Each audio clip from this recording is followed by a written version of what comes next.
"We're not allowed to, Miss Claiborne," she said. "Miss Bissell doesn't let us take anything from the residents, not even cups of tea." "Well, what she doesn't know won't hurt her," I said. I put the kettle on, and I decided she could have my best cup, the one with Princess Diana on it. I bought it after she died, to remember her by. I don't even let Elsie have that cup because she's too clumsy. "I'll put 2 sugars in," I shouted. "Give you a bit of a boost." I was stirring when she came in, yawning. No effort to put her hand over her mouth. No one seems to bother these days. "Why don't we have a bit of cake?" I said. "Push the boat out." "I couldn't, Florence, really." "Oh, go on. I'm not going to tell anyone. I've got a lovely Battenberg, just in that cupboard above your head." She looked up and reached for the handle. It all seemed to happen in slow motion. I couldn't work out what was going on at first, where it was all coming from. They fell all over the worktop, and a few of them spilled onto the floor.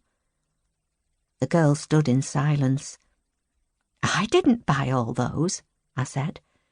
"I only bought one. Who put all those in there? Was it you?" She didn't say anything. She just carried on staring. There were 23. She counted them. I wanted her to take them away, but she said she wasn't allowed to, that she'd have to tell Miss Bissell and someone would come over. No one did. I waited.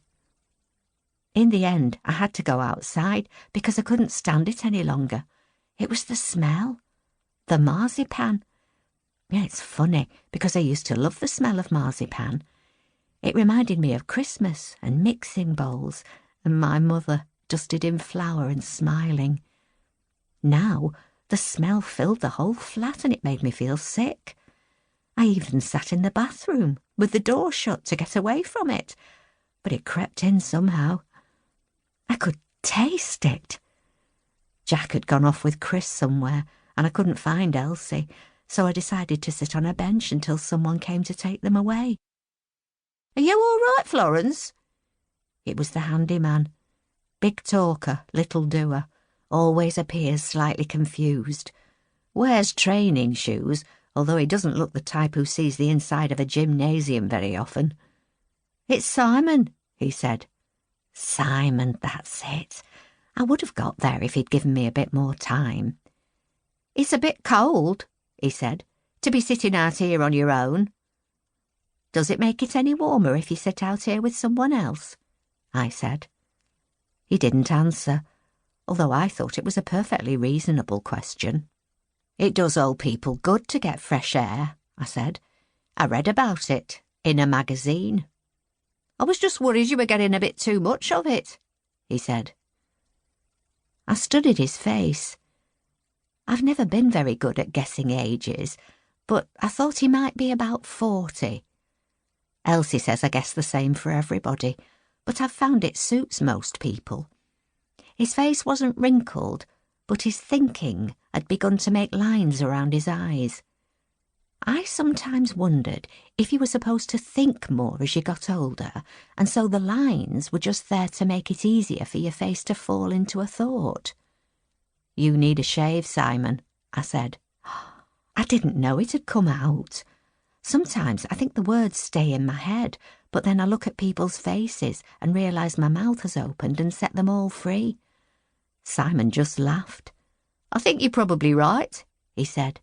"Why don't I walk you back to your flat and we can have a cup of tea? Warm ourselves up a bit." I sat up a little straighter. "Not with all that cake," I said. "Cake?" "I didn't buy it. Everyone will think it was me, and it wasn't. Even I'm not that mad on marzipan." He frowned at me, and so I explained it to him. "They were supposed to take it away, but no one came. That's why I'm sitting here, to get away from it." Simon put his hand on mine, and I let him. "Why don't I move it for you, Florence? We'll go back together, eh?" I found him an old carrier bag in the back of a drawer. "There are 23 of them," I said. Only one of them is mine. I don't know who the rest belong to.